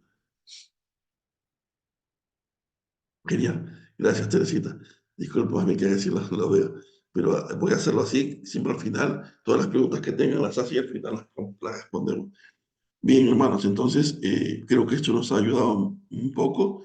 Si tienen algunas preguntas, por favor, es importante las preguntas. Si no las quiere hacer en público, mándenmelas por privado y así la siguiente semana las respondemos, ¿no? Eh, y podamos, pues, obviamente aclarar algunos puntos. Bien, vamos a orar entonces, hermanos, y que el Señor nos ayude. Padre nuestro que estás en los cielos, te damos gracias por este tiempo en el cual hemos estado juntos hablando sobre estos puntos y temas tan importantes, Señor, para nosotros como creyentes. Te pedimos, Señor, que tú nos prepares y que ahora nos ayudes a prepararnos espiritualmente para los tiempos duros y difíciles que se vienen. Momentos de gran tribulación como no lo ha habido nunca, donde nuestra fe será probada, seremos puestos a prueba para ver si realmente seremos fieles a Yeshua y a su palabra. Te damos gracias, Señor, por todo. En el nombre de Cristo oramos, Señor. Y a ti te damos toda gloria, honra y, Señor, y te agradecemos por tus bendiciones. Y aún por los momentos difíciles, te agradecemos porque los momentos difíciles nos hacen madurar y crecer, Señor. Amén. Hermanos, Dios les bendiga. Voy a dejarme hacer un stop aquí. Les agradezco el tiempo que se han dado de poder estar juntos, de poder ver lo que la Escritura nos enseña. Que el Señor los guarde, les envío un fuerte abrazo. Y bueno, decirles nada más que es mi anhelo poder enseñarles todo desde una perspectiva bíblica para que de esa manera podamos tener mejores respuestas para el mundo. Una de las cosas que me he dado cuenta es que a veces pues es difícil y no estamos siendo tan exitosos en lo que respecta a la predicación del Evangelio porque las personas se cuestionan estas cosas y no hay respuestas. Entonces, y no hay respuestas porque estas respuestas lamentablemente no están en la teología, están en la Biblia. Y eso es lo que a veces causa que nuestra evangelización muchas veces no sea efectiva, porque muchas de las personas que ahora les predicamos ya no son las personas de antes. Estás predicándoles a veces, te estás predicando a veces ahora a jóvenes, universitarios, doctores, ingenieros, gente académica que se cuestiona todo. Y que cuando a veces les predicamos un evangelio incoherente, para la mente de ellos es incoherente. Y a veces por eso les es difícil creer. Y quizás en el momento te escuchen, pero luego cuando pasa el tiempo, en su misma fe, empiezan a haber desquebrajos, porque su doctrina empiezan a haber contradicciones, ¿no? Entonces, por eso es importante que el Señor nos ayude a que todas estas cosas las podamos transmitir a otros hermanos también que necesitan ser enseñados en las escrituras, ¿no? Entonces, hasta ahorita, por lo menos, todo lo que hemos visto desde que hemos estudiado el diezmo y la primera parte del rapto, lo hemos hecho con el fundamento bíblico y creo que eso es importante. Bien, hermanos, el Señor los guarde, los bendiga, les envío un fuerte abrazo. Nos estamos viendo la siguiente semana con la segunda parte. No se la pierda porque la segunda parte es importantísima y la tercera también, ni hablar, ¿no? Luego de eso vamos a ver el milenio. Vamos a analizar el milenio, lo que la Biblia dice, lo que los profetas dicen, y luego vamos a ver la marca de la bestia, lo que es la marca de la bestia, lo que significa y todo lo que la Biblia dice acerca de eso, ¿no?